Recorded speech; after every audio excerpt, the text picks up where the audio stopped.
buenas noches, seas bienvenido y bienvenida a este programa especial en la Semana Mayor o Semana Santa, también como es conocida. Soy Mildred Charlotte y doy la bendición, el agradecimiento de saber que cada miércoles me acompañas gracias a la señal que nos permite Cinevisión, Canal 19 en toda la República Dominicana y por live streaming que ha convertido pues el mundo en una aldea global.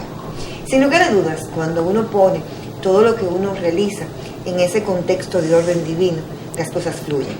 El tema propuesto para esta semana especial en nuestro calendario, que va mucho más allá de lo que es el asueto. Es una semana para la reflexión y la meditación, pero sobre todo, una semana para usted poder tener ese encuentro personal con el Señor. Me permito y me siento tal como le decía cuando le formulé la invitación y tan prontamente pues tuve una respuesta afirmativa. Recibo al pastor Víctor Medina. Qué honor. Placer, no, un gusto, el gusto es mío, Charlotte, es un placer estar aquí con esta audiencia fiel. Tenía ya un tiempito. Sí, recuerdo que fue uno de nuestros primeros invitados. Claro que sí. Y recuerdo este programa de verdad con mucha gratitud en el corazón y sobre todo con una gran satisfacción. No, yo también. Yo creo que pudimos afectar positivamente a una audiencia que está cautiva a través de este medio de comunicación y la verdad es que sí, los medios de comunicación es un púlpito masificado a través del cual uno puede difundir cualquier mensaje y si lo usamos para difundir mensajes correctos, precisos, yo creo que es una transformación importante la que podemos ver en nuestra sociedad. ¿Y cómo podremos hacer un uso afectivo y correcto de llevar el mensaje de la palabra en el caso suyo como pastor y no satanizar o darle, el uso correcto sería, ¿no? Para llevar el mensaje de la palabra a través de los medios modernos. O sea, la pregunta tuya es no satanizar. No satanizar, porque se dice, por ejemplo, tanto que se habla de los medios, de las redes, tanto que se habla en contra del tema esto de que te acerca a los que están lejos, pero a los que están cerca los alejas. Entonces, ¿cómo hacer un uso correcto? Yo creo que el uso correcto es como dijo Juan Hus, un hombre que fue quemado por el Concilio de Constanza en el año 1415. Juan Hus fue uno de los primeros reformadores, seguidores de la doctrina de Wycliffe en el siglo XIV, Hus en el siglo XV. John Hus, una de sus enunciados o de sus verdades más grandes fue: habla la verdad, enseña la verdad, vive de acuerdo a la verdad, nunca te salgas de la verdad. Es decir, su énfasis claro era un compromiso con la verdad. De hecho, una de las razones por las cuales va a la hoguera es justamente por su apego a lo que él consideraba como la verdad. No quiero ofender a otro segmento de la población. Y la idea claramente es un apego preciso a lo que es un mensaje transformador. Los medios de comunicación masifican. La tesis de Lutero se masificó porque él la puso en lo que antes se conocía como lo que tú podrías interpretar como el muro de Facebook. Cuando una persona clavaba o posteaba algún enunciado en el lugar donde él lo posteó, algunos dicen que fue en las puertas de la Catedral de Wittenberg, otros dicen que no las publicó, sino que se publicaron. Luego, el fin es que este discurso... Pero realmente es una buena analogía con el tema del muro de Facebook. No, pero no solo el muro de Facebook. Si ¿dónde se montó el pensamiento humanista y la corriente protestante? En la imprenta de Gutenberg. Es decir, fueron los medios de comunicación, los panfletos, los opúsculos, los trataditos que comenzaron a afectar positivamente. De hecho, alguien decía hoy, creo que Timothy Keller, justamente a través de una de sus redes sociales, decía: si tú eres indistinto a la cultura en la que tú vives, silentemente vas a ser víctima de ella porque no estás pendiente a lo que se está hablando y a lo que se está enseñando. Entonces, para responder tu pregunta, yo creo que cómo hacer un buen uso de los medios de comunicación para difundir el mensaje, lo primero que yo creo es que tú como expositor debes conocer el mensaje. Yo creo que lamentablemente hay mucha gente diciendo muchas cosas y yo creo que es desinformativo. Tú me preguntas a mí, ¿dónde tú prefieres ir? ¿Por qué yo vengo con tanto gozo a un programa como este? Bueno, porque no es un público parcializado, es un público que tiene opinión propia, sean católicos, evangélicos, ateos, de cualquier rama. No hay un apego a una doctrina que te ponga una mordaza. Y hoy en día, cuando tú vas a un medio de comunicación que no tiene una teología, pero la tiene, cualquiera que fuere, bueno, pues cualquier cosa que tú digas si no es comercial o no es popular, pues vas a correr el riesgo de que no participes más en ese tipo de espacios. De hecho, yo soy de los que considera, y si les he dicho al Consejo de Pastores que trabaja con nosotros, bueno, en algún momento nuestra iglesia debe tener su propio medio de difusión. Enhorabuena.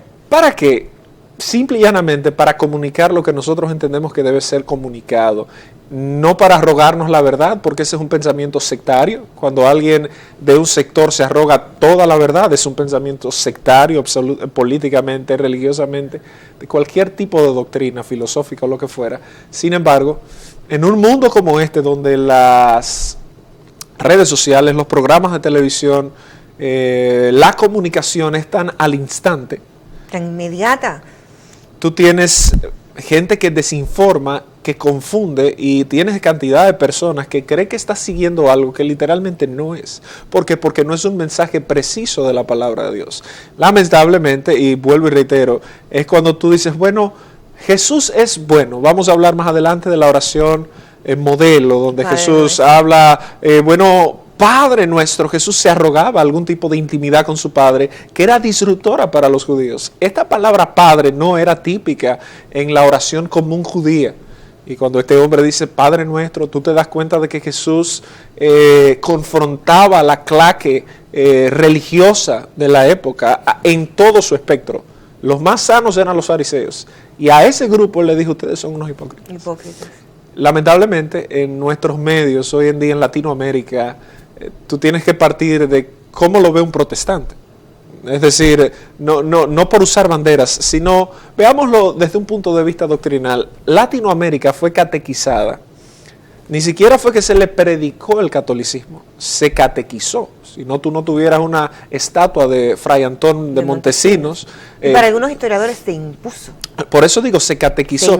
Ese no es el término, porque catequizar implicaría un proceso educativo. De aceptación. Exactamente. Pero lo que se hizo fue, bueno, las encomiendas, este tipo de sistemas, a la gente se le obligó a ser católico. Sí. Y la gente no necesariamente estaba de acuerdo con eso. Entonces, decía un autor, pasaron de indios vivos a cristianos muertos. Exactamente. En muchos casos. Y eso no produce resultados cuando una persona no puede racionalizar lo que cree, simple y llanamente es un autómata. Entonces, los medios de comunicación, sea un púlpito de una iglesia, el problema es que un púlpito está totalmente segmentado y limitado a un espacio geográfico. La comunicación vuela.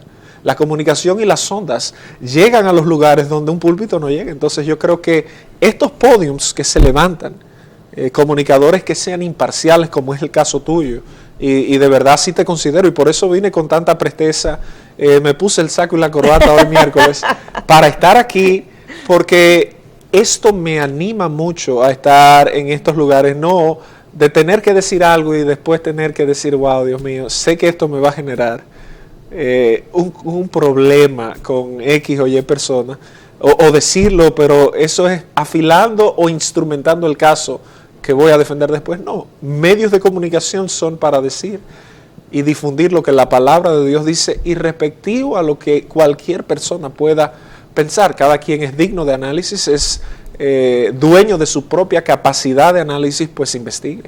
Pastor, antes de que entremos y de verdad que el tema lo habíamos ya hasta fijado cuando usted vino la pasada vez, el Padre Nuestro, ese modelo de oración, pero con este tema de situaciones mundiales, Venezuela, Siria, tantas noticias, alguien de tan solo 12 años, cuando veíamos las imágenes del gas sarín que lanzaron y las imágenes de los niños, me dijo, ¿dónde está Dios?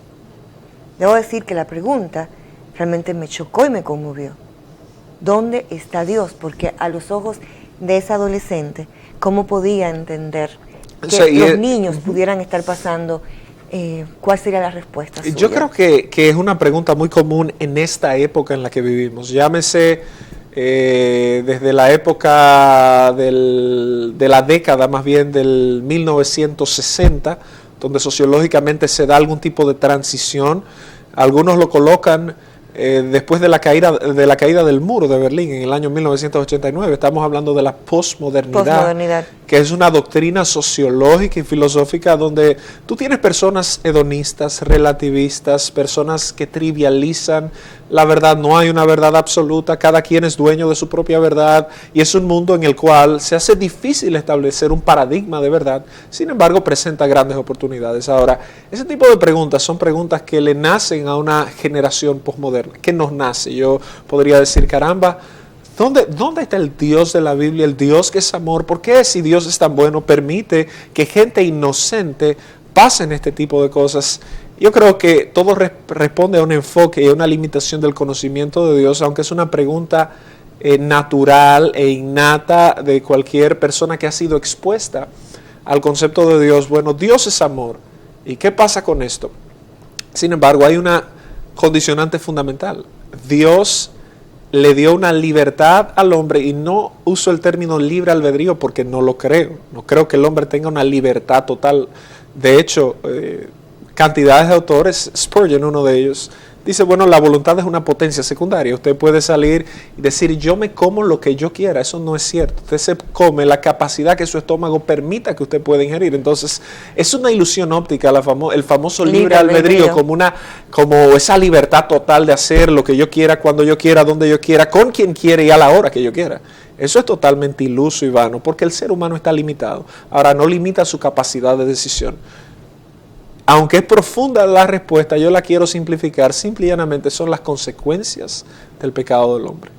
Parecería como, bueno, no responde la profundidad. Sí, yo creo que cuando tú vas al Génesis, el hombre decidió, visto desde un punto de vista teológico, inmediatamente involucras a Dios, estás involucrando una teología. Entonces, desde que el hombre eligió su camino en el Edén, cuando el hombre eligió desobedecer a Dios, alguien ha dicho que el hombre es prisionero de sus consecuencias. Algo así como acción y consecuencia. Causa y efecto. Causa y efecto. Estamos viendo un mundo cada día más deprimido. La pregunta es si es Dios que está haciendo eso. Alguien diría, ¿y por qué Dios lo permite? Simple y llanamente Dios va a ser coherente. El hombre decidió su destino, y el destino ha detonado esta gran caja de Pandora, que es en la que estamos viviendo ahora. Entonces sí, el hombre es el que está produciendo el mal que nosotros tenemos hoy en día. Siempre ha sido así y siempre será así hasta que haya un proceso de redención final.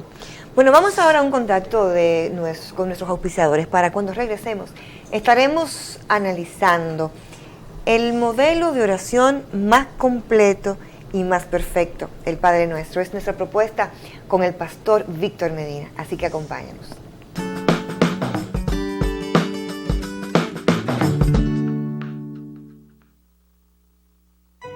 En esta Semana Santa, hagamos un alto en el camino para conmemorar la muerte y resurrección de nuestro Señor Jesucristo. Reflexionemos sobre nuestras acciones, compartamos con prudencia y moderación, hagamos de esta una verdadera Semana Santa en valores. Semana Santa en valores, integración familiar y la recreación de las 14 estaciones del Vía Crucis en la Avenida España, desde el miércoles hasta el Domingo Santo. Acompáñanos. Invitan.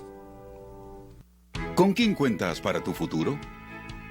En el año 2001 se promulgó la Ley 8701 de la Seguridad Social, creándose la Superintendencia de Pensiones SIPEN, entidad oficial que vela por el otorgamiento oportuno de los beneficios que te garantizan a ti y a tu familia el seguro de vejez, discapacidad y sobrevivencia, como compensación a los aportes que mensualmente realizas a través de tu empleador.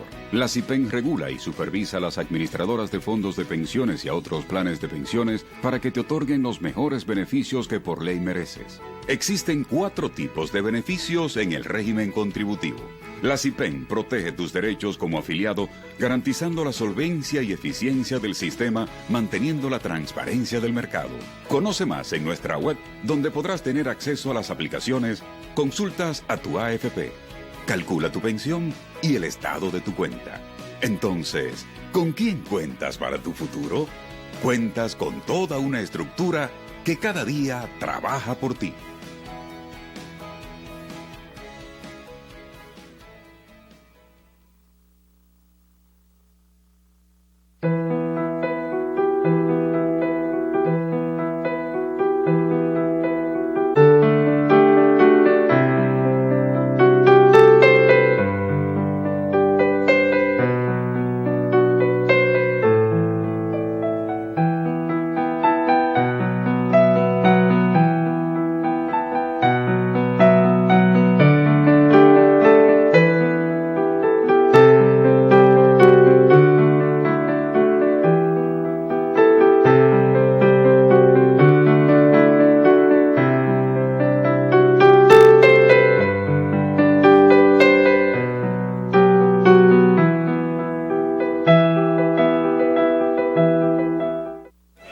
12.007 víctimas de tránsito fueron registradas en el año 2014, sin que aún se establezca un régimen de consecuencias en materia de seguridad vial en la República Dominicana. Esto conlleva un alto costo económico y emocional. 12.007 razones para que nuestros dirigentes enfrenten con voluntad y responsabilidad esta epidemia que parece indetenible. La solución no es contar víctimas y lamentarnos. República Dominicana, usa el cinturón de seguridad por una seguridad vial sostenible como objetivo país. Fundarred, Sistema Nacional de Resolución de Conflictos de la Procuraduría General de la República, PTV, Vehículos en la Radio y esta emisora. Desmotivación, resistencia al cambio y deficiente trabajo en equipo son solo algunas razones internas por las que 1 de cada 3 empresas establecidas no sobrevivirá los próximos 10 años. Sigue siendo 1 el factor que marca la diferencia entre el éxito y el fracaso en las organizaciones, y es la calidad en la capacitación al recurso humano. BioLegacy Global se especializa en entrenamientos y coaching vanguardista y de alto impacto, con efectos inmediatos en la productividad y satisfacción del personal. Llámanos al 809-794-7117. Escríbenos a info@biolegacyglobal.com. Visítanos en biolegacyglobal.com. BioLegacy, capacitación corporativa de alto impacto.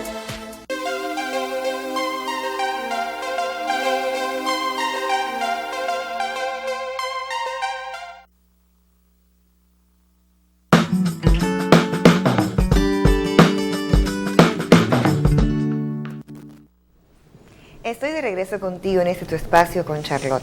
Me acompaña el pastor Víctor Medina y te invito a que no solamente me escuches, nos acompañes, sino de verdad como que tengas la oportunidad de imbuirte en esta conversación, a la cual le pido a Dios que nos dé la sabiduría para justamente llegarla y llevarla al entendimiento y que quizás te toque de una manera especial.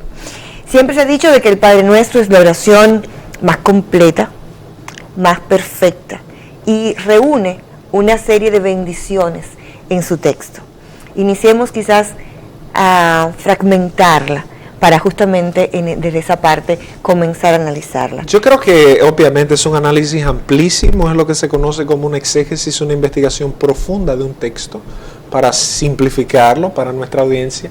Pero Lucas 11, yo quiero tomar el precepto que decíamos. Bueno, ¿qué pasó con Latinoamérica? Latinoamérica no se sometió a un proceso de evangelización, se sometió a un proceso de conquista. Imagínate que una persona llega a una iglesia y en la iglesia le enseñan un modelo.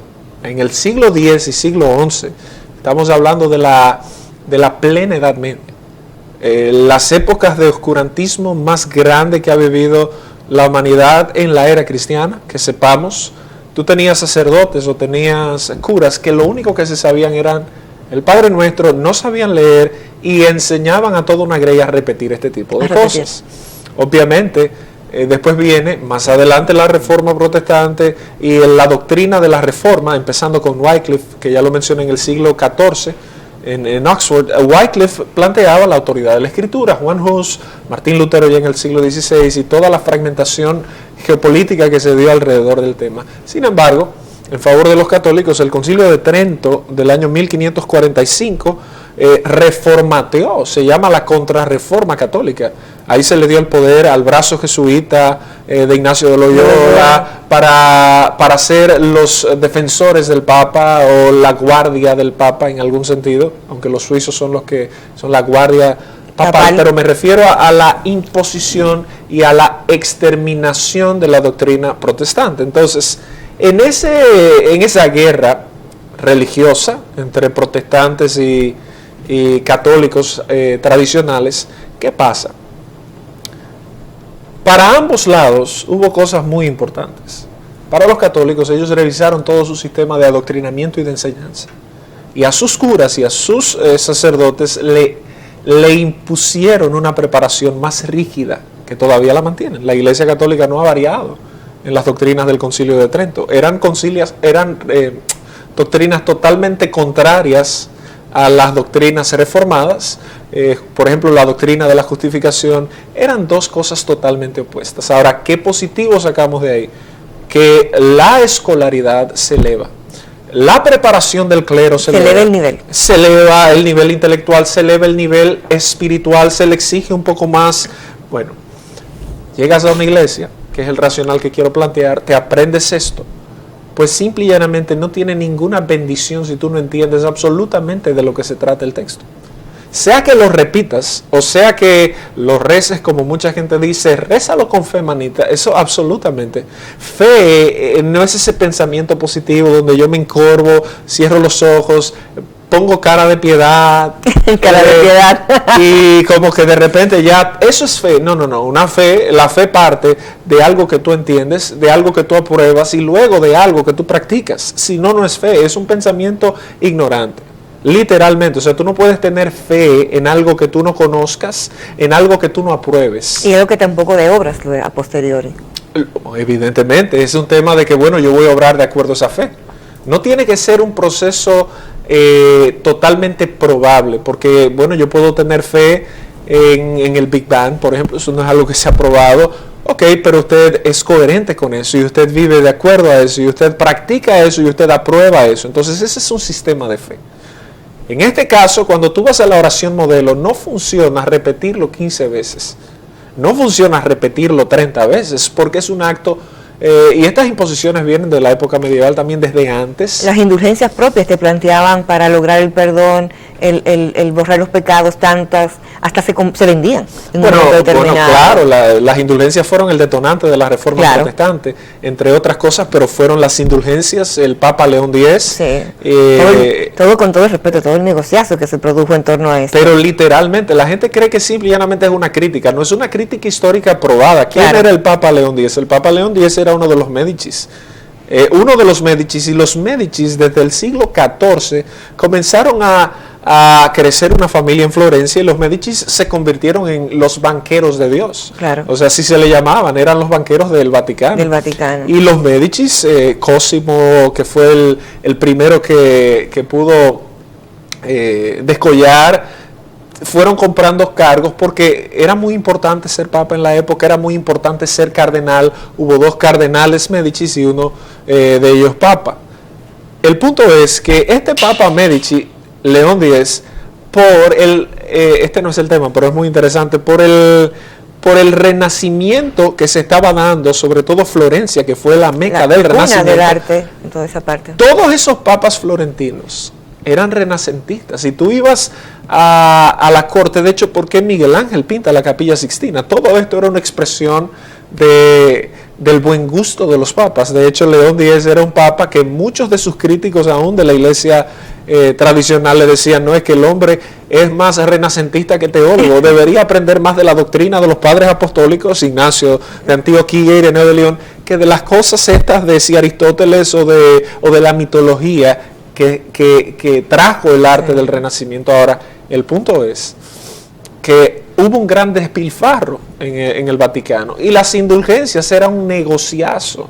¿Por qué era un negocio? Primero, por la preponderancia de la figura papal que se había logrado. Su cúspide fue el siglo X, siglo XI, donde el Papa era el dueño del mundo, básicamente, en esa época específicamente. Más adelante, cuando el Papa declaraba perdón, definitivamente la gente lo quería comprar, no fuera cualquier costo, no importara, cualquier costo. Entonces era un gran negocio. Obviamente, hombres como Wycliffe, hombres como Huss, hombres como Lutero, como Zwingli, como Savonarola en la misma Florencia, se levantaron y dijeron, no, tú estás mal. Y yo quiero decirte que hoy en día no es diferente. Hoy en día tú tienes cantidades de predicadores que te venden cierto tipo de indulgencias desde un púlpito y te dicen, no, si tú traes tu casa aquí al altar y tú traes tus papeles, Dios te va a sanar de cáncer. Eso es una indulgencia, eso es exactamente una venta de indulgencia. Dios te puede sanar como puede no quererte sanar, al final Dios quiere salvarte.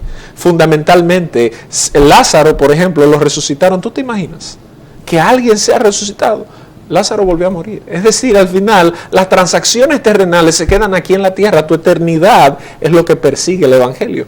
Y hoy en día se da exactamente el mismo patrón. Alguien dijo, la historia es la misma de ayer con protagonistas diferentes. Solamente cambian los actores. Entonces, cuando tú te vas al concepto de, bueno, para volver al tema, cuando tú te vas al concepto de qué yo creo, qué es una fe que no es el producto de la indulgencia o de lo que me enseña simple y llanamente la tradición, que más bien tú te fuiste al tema de las penitencias que viene de antes. Las penitencias vienen del siglo II. Ese sistema penitenciario que se fue desarrollando en la iglesia, bueno, usted tiene que orar tantas veces, usted tiene que hacer tal cosa. Eso nació de una buena causa, el pastor de Hermas en el siglo II. Todavía el concepto de iglesia católica estaba en pañales. Fue Ignacio de Antioquía la primera persona que utilizó este término. Todo el sistema de penitencias venía dado para tratar de enmendar lo que este pastor romano y sobre todo los pensadores romanos entendían como algo práctico. Fíjate que Roma siempre fue un imperio práctico. Sin embargo, el imperio de Alejandro siempre fue un imperio de expansión. Si tú lo pones a nivel de partidos políticos hoy en día, tú tienes gente que está allá en la estratosfera y tienes otros que son más pragmáticos, más proactivos. Los romanos eran pragmáticos, los griegos siempre fueron filósofos. De ahí hasta exactamente las diferencias entre los legados que ambos le dejaron a la humanidad. Y a la iglesia. Y a la iglesia propia también. Y a la iglesia, o sea, es impresionante verlo. Ahora, cuando tú tomas el Padre Nuestro para espiritualizarlo un poquito más. Exacto. Cuando iniciamos ese Padre Nuestro que estás en los cielos. Fíjate que el texto no empieza ahí. Lucas 11, voy a leer de la Nueva Traducción Viviente, una interpretación un poco más sencilla, es equivalencia dinámica. Dice, una vez Jesús estaba orando en cierto lugar, cuando terminó, uno de sus discípulos se le acercó y le dijo, Señor, enséñanos a orar, así como Juan le enseñó a sus discípulos.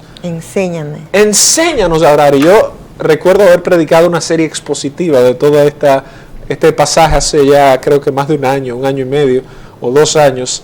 Tomé este sermón y lo deconstruí en diferentes sermones. Eso se llama predicación expositiva.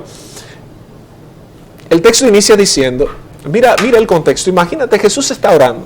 Jesús no fue a enseñarles a orar, porque los judíos tenían una metodología de oración. De hecho, probablemente habían discípulos de Jesús que habían sido discípulos de Juan, probablemente no, seguro, habían discípulos que habían sido discípulos de Juan. Este le dice, así como Juan enseñó a sus discípulos, enséñanos a nosotros. Ahora un judío sabía orar por naturaleza, porque los judíos en el sistema judaico, en su religión, en el judaísmo, estaban instruidos en alguna forma de oración.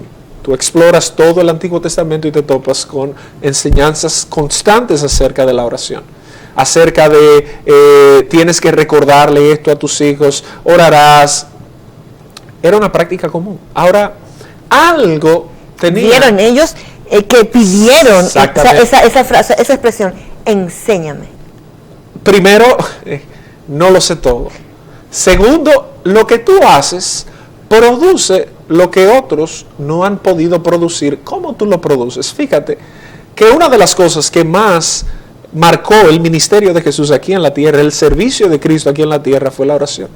Cristo se apartaba a orar, se apartaba con su grupo. Antes de elegir a los que iban a trabajar con él, oró toda la noche. Cuando iba a Getsemaní, hoy es miércoles, ¿verdad? Mañana a la medianoche Cristo va a ser apresado en el jardín del Edén. Y en el jardín del Edén Cristo estaba orando y se para y dice, ya ha llegado la hora. Es como esa preparación. Exactamente, esa es la palabra. Esa preparación, ese previo a. Ese es el modelo de la vida del creyente, la oración. La oración que viene producto de una comunión con Dios. Ahora, tú podrías decir, ¿cómo yo puedo tener una buena comunión con Dios? A través de su palabra. Uno de los principales problemas de hoy en día es que la gente se ha desvirtuado de la palabra de Dios y ha comenzado a tomar versículos y ha comenzado a hacer gimnasia con ellos. Si yo tomo un versículo, descabelladamente lo saco por los cabellos, o sea, lo halo por los pelos y saco interpretaciones, y la gente con necesidad no tiene tiempo de análisis. Es un péndulo que afecta a un grupo y a otro. Primero usted por charlatán, por estar enseñando lo que no debe, y usted Pero por es una corresponsabilidad, pastor, Es lo también, que digo. de pastores también, que Ahí es que voy. hacen ejercicio, y también de la propia Iglesia Católica, de que muchas Claro. veces te trabajan con la parte light, que la van sacando y evitan la confrontación. la confrontación, y muchas veces también por comodidad, por ese ejercicio sweetie, dulce, Así mismo. vamos haciendo y no nos vamos a la fuente. Pero si tú ves toda la predicación del Nuevo Testamento, la predicación fue verdaderamente dura. Y verdaderamente dura no significa carente de amor, sino que cuando tú amas a alguien, genuinamente le dices la verdad. Cuando tú ves a Pedro en el capítulo 2 del libro de los Hechos, que predica su primer sermón, y tú te das cuenta de que este hombre no era popular en ese momento. De hecho, estaban todos los focos reflectores. Había venido el Pentecostés, 50 días después de la resurrección, todo estaba muy tierno en medio de ellos. De repente este hombre se para con coraje, en vez de predicar un mensaje populista, dice: ustedes mataron al maestro. Y cuando le preguntan en Hechos 2:36, ¿qué haremos? 37 y 38. Él les dice: arrepiéntanse y bautícense cada uno para perdón de sus pecados. No le dicen: trae dinero. No le dice: tranquilo, todo va a estar bien. Le dice una palabra que todavía es muy estridente al oído nuestro: arrepiente. Y esa palabra griega es metanoia. Esa palabra es un cambio en 3 aspectos: mental, físico, emocional. Es una ruptura, si se quiere, de una vida vieja a una vida nueva. Que se da en un proceso, pero el arrepentimiento es un acto que lleva 3 palabras que lo definen: convicción, contrición y compromiso de no volver atrás. La 3C. Eso se llama la conversión. Usted se arrepiente, la 3C, y usted pone su fe en Cristo. Ahora, cuando tú hablas del mensaje light, yo le llamo quick fix, o sea, arreglo rápido. Tú vas a una iglesia hoy en día y entre una línea metafísica, nueverista, positivista, The Secret, el libro famoso de los nueveristas, o uno de ellos, ¿verdad? La ley de atracción, atrae, piensa positivo, y un mensaje de estos en un púlpito o en una iglesia católica, o en cualquier lugar, es una imagen distorsionada, poco fiel a la Escritura, lo cual no produce el cambio que la Escritura produce. Entonces yo como predicador debo ser fiel a la Escritura y respectivo a que la audiencia le guste o no. Ahora, lo que produce verdaderos cambios. ¿Qué pasó cuando Pedro predicó ese mensaje? 5,000 personas vinieron. Se formó la iglesia en ese momento. En ese instante. A través de la predicación fiel, no populista, pero genuina. Alguien decía: bueno, yo prefiero herirte con la verdad que destruirte con la mentira. Si tú vas a la iglesia, yo te digo: no, porque tú das dinero, porque tú eres de cierta familia y yo quiero preservarte y yo quiero tener... Llega un momento que hasta estatus da que X persona pertenezca a esta iglesia porque por la fama que tiene y atrae personas. Atrae personas. Es como... Eso no sería el problema porque sería discriminante no recibirlos ahora. Pero hacer uso consciente de eso, ahí sí, claro, ahí sí. Claro, y no solo eso, sino no predicar un mensaje porque tú sabes que esa gente lleva un estilo de vida y tú tener una mordaz y tener un compromiso para que no se te vayan de la iglesia porque son los que mantienen el estatus que tú tienes a través del sueldo que ganas por los ingresos. Eso no es íntegro. Si algo así como creando una figura es como que la fe ni la palabra son ropas made to measure, hechas a la medida. Para nada. Para nada. Entonces, en este pasaje usted dice que cómo realmente inicia este Padre Nuestro. Enséñanos a orar. Es decir, yo quiero tener esa intimidad. Y fíjate que la primera palabra que va a decir Jesús, dice el verso 2, Jesús dijo: deberían orar de la siguiente manera. Mira, te voy a decir cuál es el modelo que yo sugiero. Tú deberías hacerlo de esto. Él nos recriminó antes de ahí la práctica que ellos tenían. O sea, lo que ustedes hacían está mal. No, exactamente. Él no le dice esa basura de ustedes. No, él respetaba esa vida devocional. Sin embargo, aprovecha la ocasión para tener una mejor vida devocional. Y yo creo que este programa es una buena ocasión para nosotros poder aprovechar y salirnos de la rutina y tener una verdadera vida devocional. Yo creo que hay mucha gente. Primero, hay gente a las que tú no le puedes pedir que celebren esta fiesta cristiana como la resurrección y la pasión porque no son cristianos. Y este no es un estado confesional. Sin embargo, si tú eres cristiano, tu lugar debería ser una reflexión, y no me refiero a que te quedes en un monasterio. Me refiero a que si estás con tu familia, este es el buen momento para recordar la ocasión de la celebración, que es la muerte y la resurrección de Cristo, aquellas 40 horas que Jesús duró en el sepulcro, que por esa resurrección, como dice Pablo en 1 Corintios 15, por esa resurrección, estamos nosotros en este lugar. Si no, dice él, vana sería nuestra fe. Claro. Entonces, Jesús va a ese modelo íntimo, a ese modelo devocional, a ese modelo genuino, a ese modelo sincero, a esa idea. Bueno, ora de esta manera: Padre nuestro. Cuando yo hice la serie expositiva, yo prediqué un mensaje completo solo de esa expresión, Padre nuestro. Hay gente que dice, hay historiadores que dirían, y hay teorías que dicen que Barrabás fue un personaje ficticio, porque esa combinación de palabras, Barabas, en hebreo significa el hijo de Abba.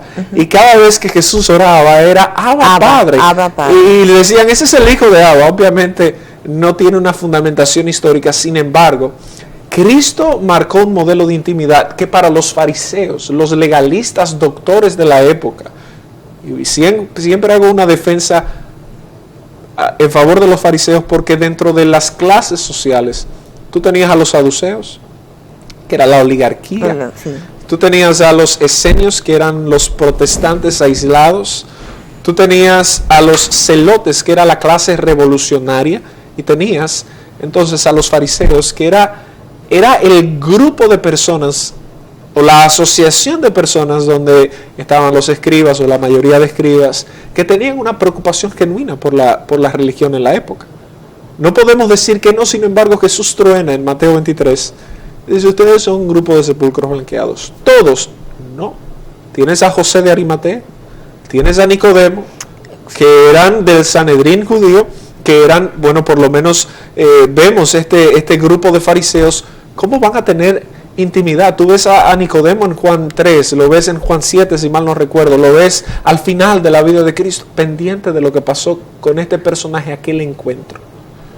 Y yo creo que cada uno de nosotros ha de tener un encuentro con la verdad. Y Jesús mismo dijo, mira, yo no soy una verdad, yo no soy un camino, yo no soy la vida, yo no soy una vida. Él dijo, yo soy el camino, yo soy la verdad, yo soy la vida. Cuando Jesús decía, yo soy el pan, era una expresión clara, porque a los judíos esto les recordaba a Jehová, al gran yo soy, que se reveló así. Él estaba diciendo, yo soy Dios. Pero absolutamente, yo no soy un pan, yo soy el pan del mundo, yo soy la luz del mundo, yo soy la puerta. Fíjate que siempre fue en absoluto que habló. En este pasaje tú te encuentras la idea de Jesús apelando a que el discípulo tuviera una intimidad. La última oración de Jesús antes de subir al Gólgota la vemos en Juan 17, que fue en el huerto de Getsemaní, o en el jardín. Y Jesús dice, yo te glorifico, Padre, porque tú me oyes, porque mira, ninguno de los que me has dado se ha perdido. Y ves esa oración donde te das cuenta de que no hay un marco religioso, es un marco de intimidad. En esa oración yo me acerco a mi Padre. Y la figura paterna que nosotros tenemos humanamente hablando no es exactamente la idea paterna. Dios es el Padre creador de todas las cosas. Yo recuerdo una señora que dijo en un testimonio, yo no podía decirle a Dios como Padre porque mi papá me abandonó, porque mi papá yo soy el fruto de un hombre que se acostó con una mujer que es mi madre. Un día se conocieron en una fiesta, ese día se acostaron y yo más nunca supe de él, y yo crecí con ese rencor y ese odio. Cuando a mí me decían, padre, era un conflicto psicológico, una disociación cognitiva básicamente y emocional. Sin embargo, Dios no es solo ese Padre que te provee refugio, sino es más allá. Él es el creador, Él es el Padre de la humanidad. Y en este caso lo que te propone es una intimidad.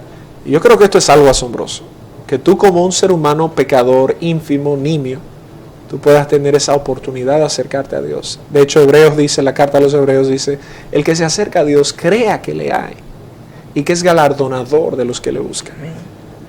Pero no solo se queda ahí, dice, Padre nuestro que estás en los cielos. Fíjate que ahí va a colocar la soberanía, la autoridad, el lugar de prominencia de ese Padre. No es a cualquier Padre. Yo creo que esto también debe llenarnos de gran gozo. Porque yo llamo a mi papá, y aquí sí estoy triangulando un poco el concepto de Padre terrenal, pero sirve la analogía. Yo llamo a mi Padre, y si Él tiene y puede, me va a ayudar en lo que sea. este caso, la pregunta que yo debería hacerme, y es muy interesante para usted que nos está viendo, nuestro Padre que está en los cielos, ese Padre soberano, todo lo puede. Si no nos da algo es porque sabe que no nos conviene. Sin embargo, ¿puede todo el mundo decirle a Dios Padre? Por género sí. Ahora, a nivel espiritual, y este es un tema que ofende a la gente, porque parecería que un grupo de personas se consideran exclusivistas. Pero Juan capítulo 1, versículo 11 y 12 dice: a los suyos vino y los suyos no le recibieron, mas a todo aquel que le recibió y cree en su nombre, le fue dada la potestad de ser hecho hijo de Dios. Y el versículo 13 dice: esto no es producto de voluntad de carne, sino de Dios mismo. Es decir, Él es Padre de aquellos que son sus hijos. Quienes lo aceptan como es. Arrepentimiento y fe. Entonces, este es un proceso donde yo puedo decir: wow, yo cuento con el Dios soberano, el Dios de todas las cosas, y mi cosmovisión cambia. Yo puedo descansar. Santificado sea tu nombre. Ahí baja la idea del carácter de adoración que merece ese Padre que está en los cielos. Y respectivo a que tú le digas papá bonito, papá hermoso, que tú le digas usted, eso ya depende de algo muy personal. Es tu Padre, pero es el Dios creador de todas las cosas y merece tu adoración. La palabra griega que define adoración en el Nuevo Testamento, una de ellas, es la palabra proskuneo. Y adorar es rendirte ante alguien y reconocer sus atributos. Ese acto de yo arrodillarme ante ti y de besar tus manos es un acto de adoración. Yo te doy mi adoración y el único digno de nuestra adoración es Dios. Entonces, en esa relación de oración, en esa relación íntima, tú te das cuenta de que es muy importante que tú puedas tener no un momento de adoración, sino una verdadera vida de adoración. No como hoy en día, que tú te das cuenta que estas canciones que cantan son canciones comerciales. Canciones, por ejemplo, de personas que se hacen muy famosas porque tienen una voz muy bonita, pero son canciones que entre eso y te dicen, bueno, vuela alto, sueña en grande, pero tú no estás hablando de absolutamente de nada que adora a Dios. Y parece que es un pensamiento anarquista. No. Tú lees una carta que le escribió Plinio el Joven al emperador Trajano en el siglo II. Y Plinio le escribe diciendo, cuando el tema de los cristianos, las matanzas de Trajano, le dice, esta gente son gente que se abstienen de robar cuando se convierten a la secta esa. Son gente que cambian su estilo de vida, eso produce el cristianismo. Y dicen, y le cantan a Jesús como a un Dios. Es decir, la adoración siempre fue parte del culto de la iglesia. Justino Mártir o Justino de Éfeso, uno de los principales apologistas griegos del siglo II, Tertuliano, Ireneo, Ignacio, cuando tú estudias la estructura del culto, cómo se fue originando, el cristianismo siempre adoraba la persona de Jesús. Adorar es reconocer sus atributos, no cantar una canción, Él es quien te da nuevas fuerzas. Okay, ¿quién es Él? Tú puedes buscarlo en YouTube. Y puedes sustituir incluso quien te da las fuerzas por cualquier persona. Cosa. Y yo no estoy haciendo... no, lo entiendo perfectamente, de verdad. Le capto la esencia. Pero busca un video en YouTube de un pastor que dice, vamos ahora a adorar al Señor. Es una canción de Sin Banderas, donde como entra en mi vida... entra en mi vida, te abro las puertas. Algo así es que dice. He comenzado. Entra en mi vida. Algo así. Sí. Y tú dices, no, pero y tú ves la iglesia completa. Entra en mi vida, te abro la puerta. Y tú dices, no, pero primero, no es bíblico. Y no porque la cante un grupo que no sea cristiano. Eso no es lo que es el origen de la canción. Entonces, luego que nos dice, venga a nosotros tu reino. Fíjate que eso es lo más importante. Claro, no es un tema de jerarquía. Hay algunos que lo jerarquizan el tema. Pero, indistinto a como tú lo veas, la idea de que venga tu reino te habla primero de un rey. Tú estás adorando a un rey que es tu Padre, que es digno de adoración. Pero esa idea de que el reino de los cielos venga aquí y que se haga tu voluntad en la tierra como se hace en el cielo, es claramente esa cultura, ese pensamiento que caracteriza a un ciudadano. Yo quiero parecerme cada día más a un ciudadano del reino de los cielos. Yo creo que no me parezco todo lo que debiera. Cada vez que un amén me para, tengo un problema. No me parezco a ese ciudadano. Cuando vamos manejando, cuando vemos esta ola de delincuencia, de repente decimos, no, pero aquí hay que matar a 5. Y el día que tú mates a 5, esos no son los pensamientos de un creyente. Jamás. Pero de repente te emanan naturalmente por el pecado que mora en nosotros. Yo estoy siendo sincero, o sea, yo de repente pienso, desde que maten a 5, como que se calman un poco. Y si viene una parte, para mí, en términos muy Mildred, muy Charlotte, complejo del Padre Nuestro, hágase tu voluntad y no la mía. Quizás, lo reitero, es la parte más compleja que conlleva. Claro. Pablo dice en Romanos 14, confrontando a la iglesia de Roma, aunque no la había conocido cara a cara, dice, porque el reino de los cielos no es ni comida ni bebida, sino justicia, paz y gozo.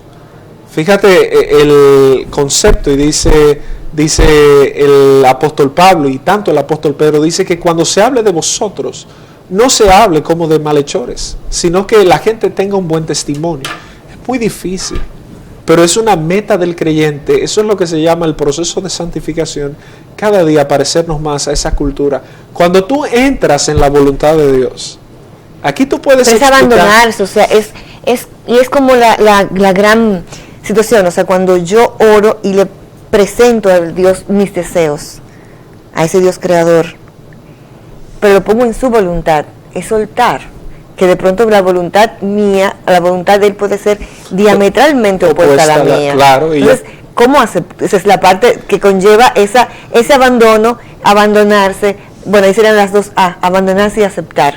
Y al final vamos a ponerle otra, alabar, agradecer por lo que sea. No es fácil, definitivamente que no. Imagínate que una madre pierda a su hijo y esa haya sido la voluntad de Dios. Tú dirás, bueno, Dios sí es cruel, Dios esto. Solo yo creo que el referente más importante es Job. Dios nunca le dio explicaciones a Job, nunca. Tú lees los capítulos, sí, y en estos 42 capítulos que aproximadamente tiene el libro, tú dices, bueno, 42 o 44, no recuerdo ahora con exactitud, pero tú lees estos capítulos y en ningún momento tú te das cuenta de que Dios se detiene a explicarle por qué hizo lo que hizo. Simplemente cuando Job reconoce, ora por sus amigos, entonces Dios bendice, y fue un proceso largo y Job perdió absolutamente todo. Entonces tú dices, todo y bueno, algo más. Puede ser esa la voluntad de Dios, definitivamente. El que lee el capítulo 1 de Job y el capítulo 2 es Dios mismo que le dice a Satanás, ¿has considerado a Mildred? Y Satanás le dice, claro, pero tú la tienes blindada. Tú la tienes blindada, ¿cómo no te va a adorar? Quítaselo. Fíjate cuáles dos aristas tocó Satanás. Las dos de siempre. Tocó sus bienes terrenales y sus bienes emocionales. Eso fue en el primer golpe.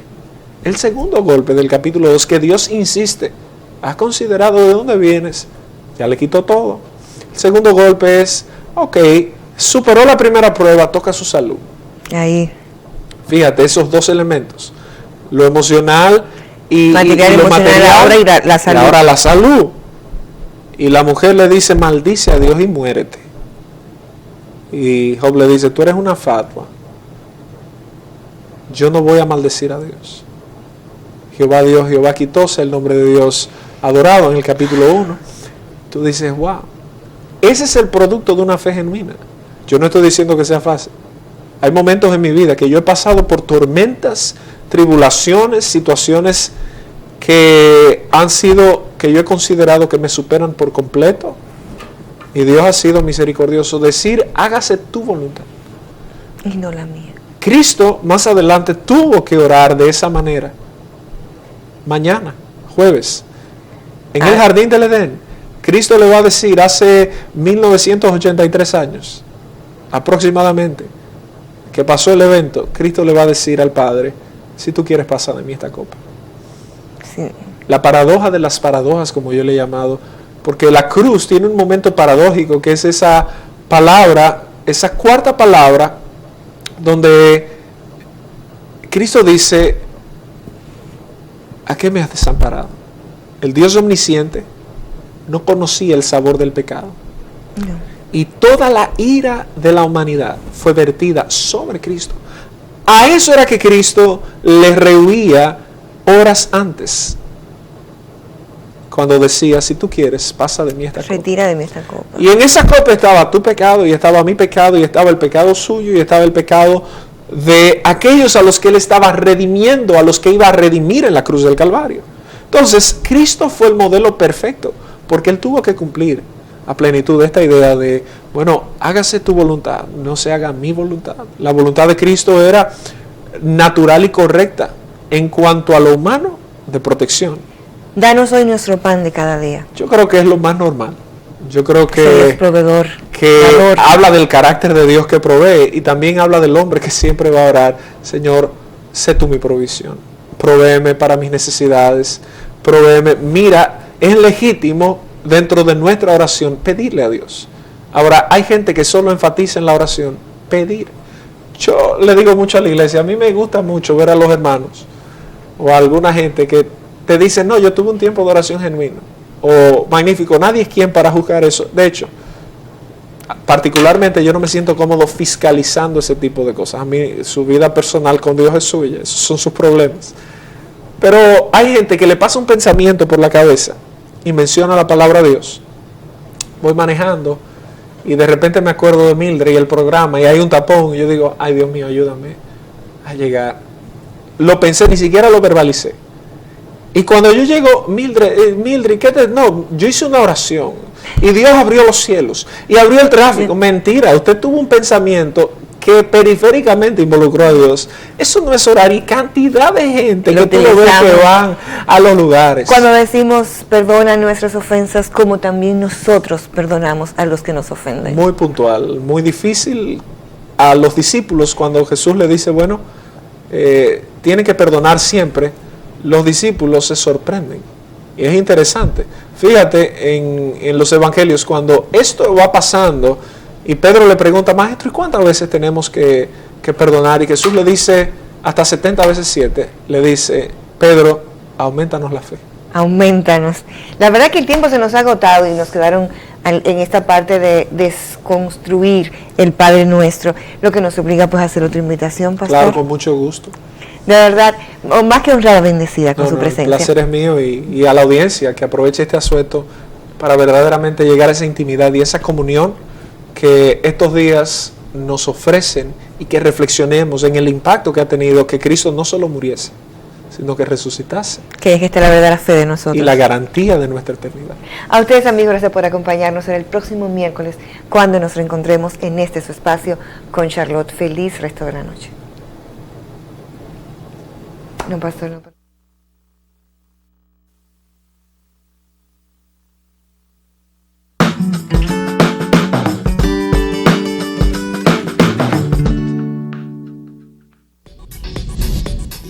Usted está viendo un canal libre e independiente.